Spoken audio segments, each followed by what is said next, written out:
Hey everybody, this is Abby from Realistic Kitchen and Gardens. Today is Thursday, May 1st. It's real windy, so I'm sorry in advance for any noise that you get from that. But here we go. It's been high 70s this week, a lot of rain, a lot of thunderstorms, and it's going to just continue. So let's start with the raspberries. I have pulled out the stakes because we're going to be doing a hoop style cage for them to keep birds off them. That's going in sometime this month. I really need to look into harvesting. I say this every year. I really want to look into harvesting these young leaves for raspberry leaf tea, but I haven't gotten there yet. Some flower buds are coming, but I haven't seen any opened flowers yet. But they're certainly on their way, or they want to anyway. They do like the hot weather, that's for sure. But we've got a little bit of a walk down to the garden.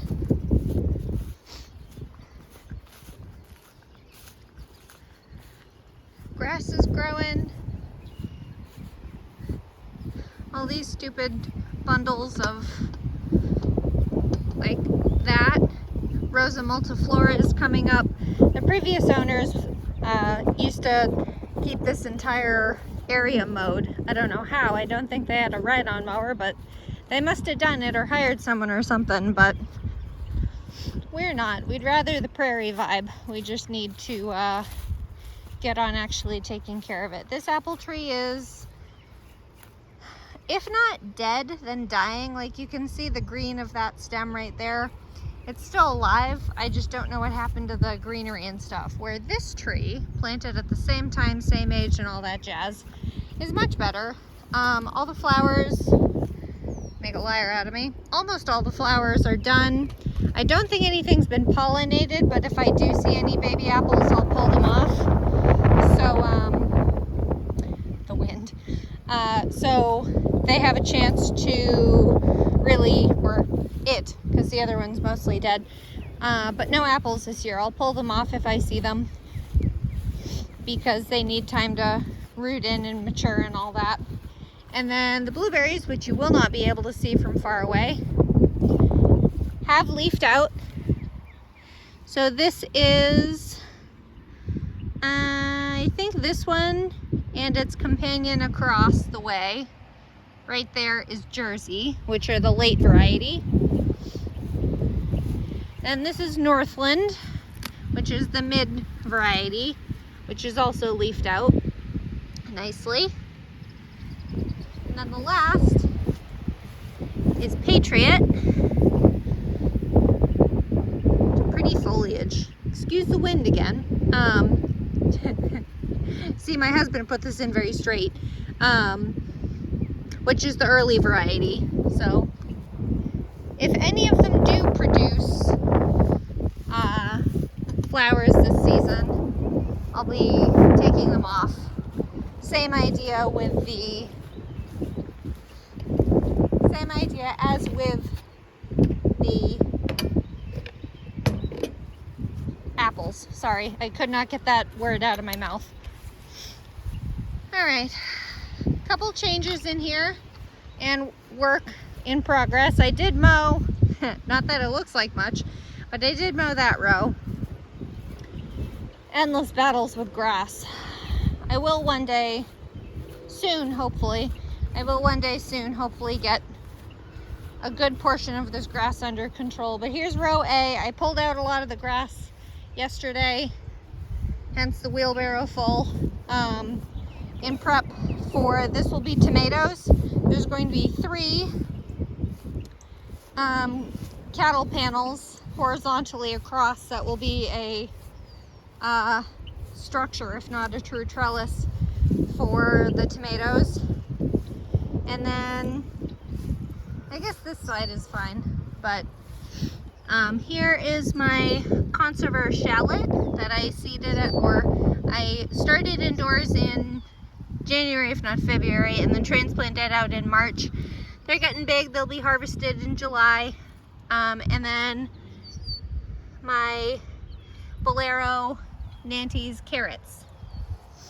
So, and then there's 2 rows. You can see one here and then one here. So there's 2 rows that go down that way, sparsely flowered out. Row B is potatoes. Here's Carla Rosa, which is an early red variety. They have these nice dark leaves. They're coming up decently. One thing that I'm experiencing this year, and maybe I'm just being daft, but look at all these ridiculous amount of violet seedlings. I had no idea violets reseeded so vigorously. Like, obviously I have violets in here and all that, but like clumps and clumps of little violet seedlings. That's what all these are. And violets don't have shallow roots either. I mean, they're a bugger to pull out. And then Eva potato, this is the biggest one. Still some of them coming up. There's 17 seeded in here. I'd say probably at least 12 are up, if not more. But that is a mid-season gold. And then caribou russet, which is probably, sorry, I heard something bonk around. Caribou russet, which is probably the longest up, and all of them are up and well and happy up too. So nice to see. Hopefully I'll have at least some potatoes this year. Last year the drought was so bad it killed them off so early. Row C has not been cleaned up yet, but it is going to be peppers and celeries and okra.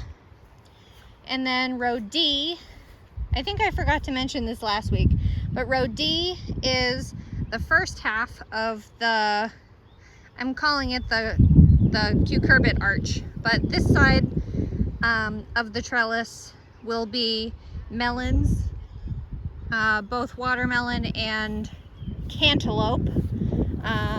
What cantaloupe am I doing? Hannah's Choice cantaloupe, which I've started inside.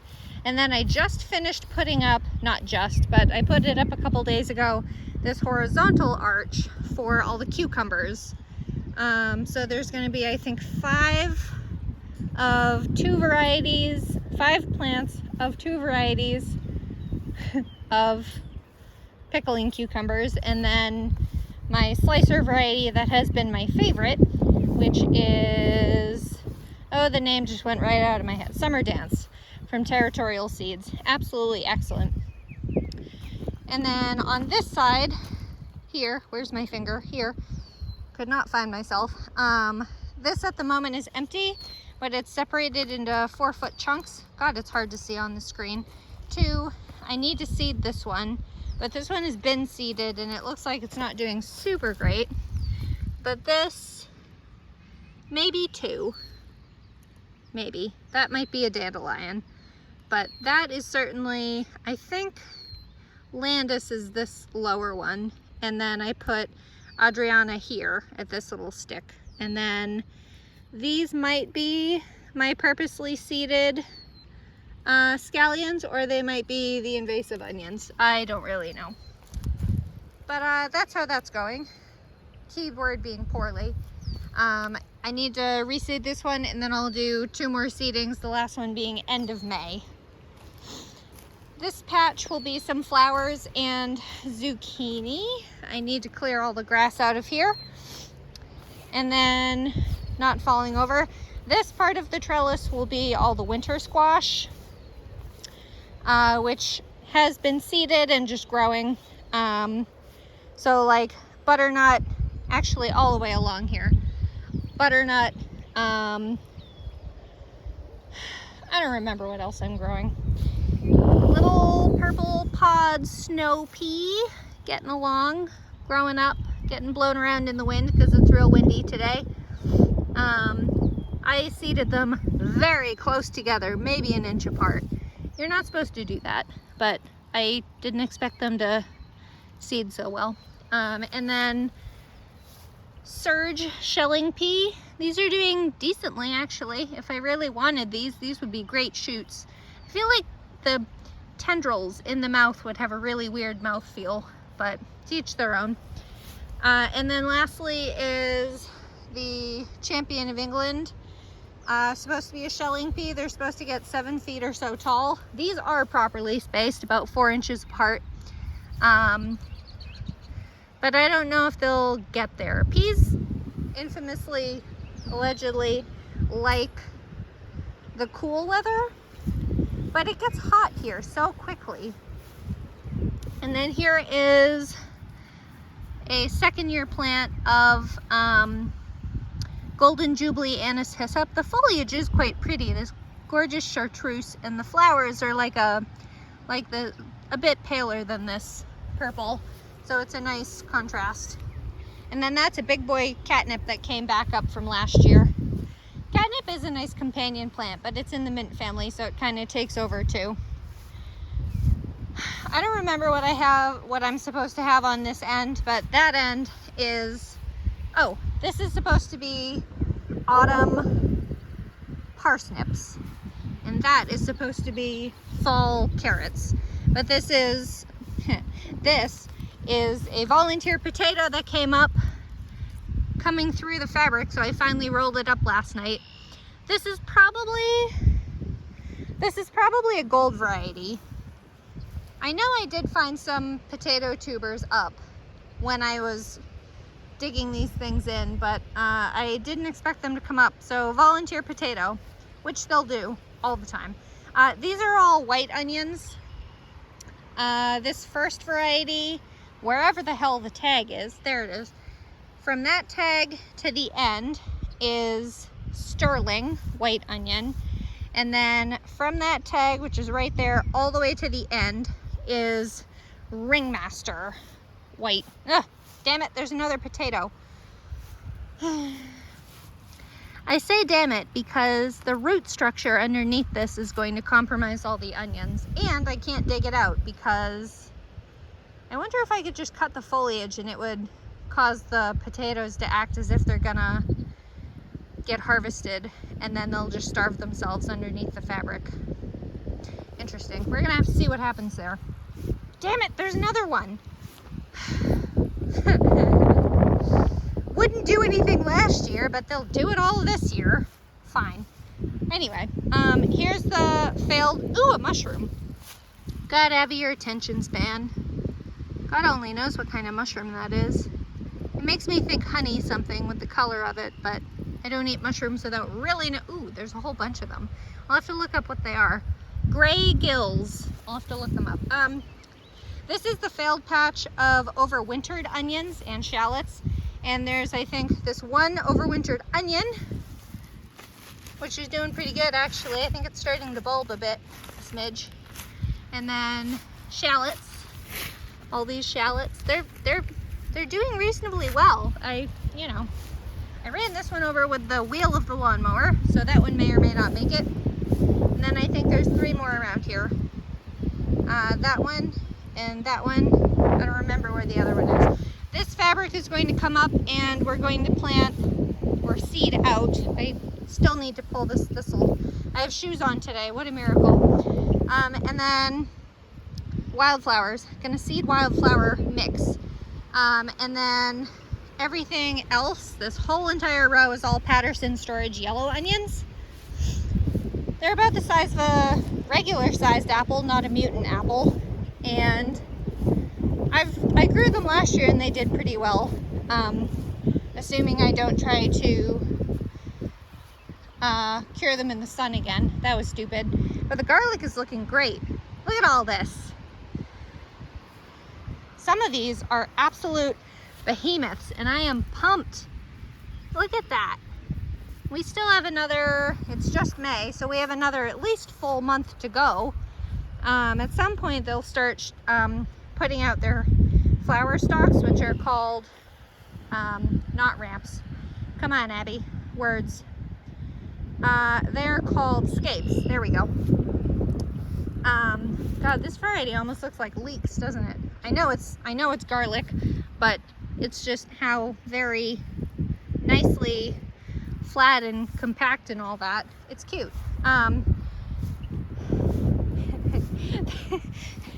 They do almost look like leeks. They're huge. Good Lord, I am pumped. Anyway, the only variety that won't produce scapes is this last one down the end, which did very poorly. It's a soft neck type, and I only got, what, 6, 8, 1, 2, 3, 4, 5, 6, 7. All right, excuse me, am I counting? 7. So these, when they're ready to harvest, they still bulb, but when they don't produce a flower, and when they're ready to harvest, the necks flop over, kind of like onions do, because there's no hard stalk in the middle like all the hard necks have, which is where the scape comes from. So they just flop over sideways, and that allegedly happens about 2 to 3 weeks before the hard necks are ready to harvest. So we'll see. And then this row, which doesn't look like much of a row, on this end it looks better, but anyway, this was the gourd row last year, which did okay, surprisingly, for how little I cared for it.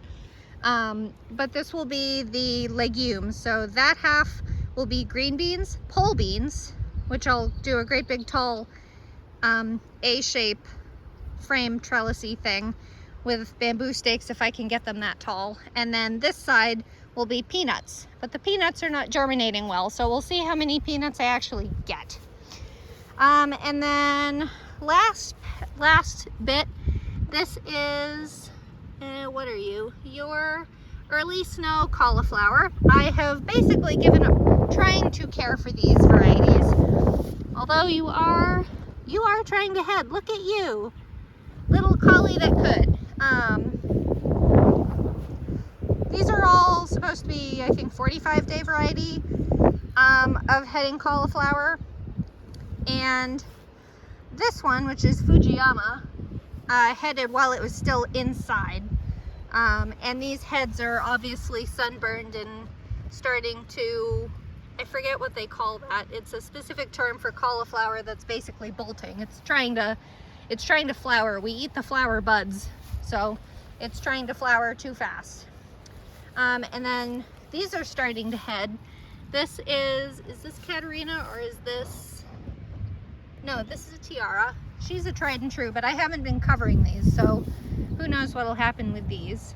But that's 3 Tiara cabbage, and then these are 3 Katerina cabbage, which is a new variety to me. Little baby mustard, getting their first true leaves. That's white mustard or yellow mustard, whatever you want to call it. I'm purposely growing it for attempting to have pest protection, as well as for seeds, for mustard seeds to use as a spice.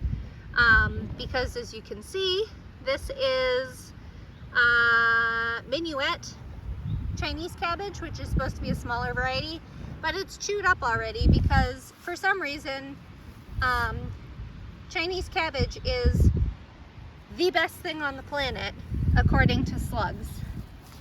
And then here is some more mustard. This is more white mustard, and then I have a brown mustard here and 3 more brown mustards here, and then something in there, some of these seeds, maybe the one next to that pebble, should be sweet alyssum. I seeded a lot of sweet alyssum out to be companions to, the first time, to my cruciferous, but we'll see how that goes. And if you're wondering why they're under tunnels, if you're new here, welcome. It's because the cabbage moths are already out. I've seen more cabbage moths than I have summer birds, so there's that. And then this last chunk over here will be, I'm going to try sweet corn this year. I'm going to try them in a line of 2 along here. It's gonna be a little tight, but they're both very early varieties, and I'm going to try direct sowing them out. I already had the seed, so it's not any harm to try them. See, look what I'm saying about the violets. Look at this. You can obviously tell this is where all the seed dropped right off the mother plant. This is the mother plant, which is very difficult to pull out. Oh, just to make a liar out of me because the soil's nice and soft. But like, this is the root system of a lot of violets in one place. So The only good thing is that the petals are edible and make a lovely colored tea. And then they change color if you add acid to them, like lemon juice or something. Anyway, so that's that. I'm gonna go inside because it's real windy and it's hot. So that's what I got. If you like this kind of stuff, please like, comment, and subscribe for more. And follow along my Facebook page, Realistic Kitchen and Gardens. Thanks, bye.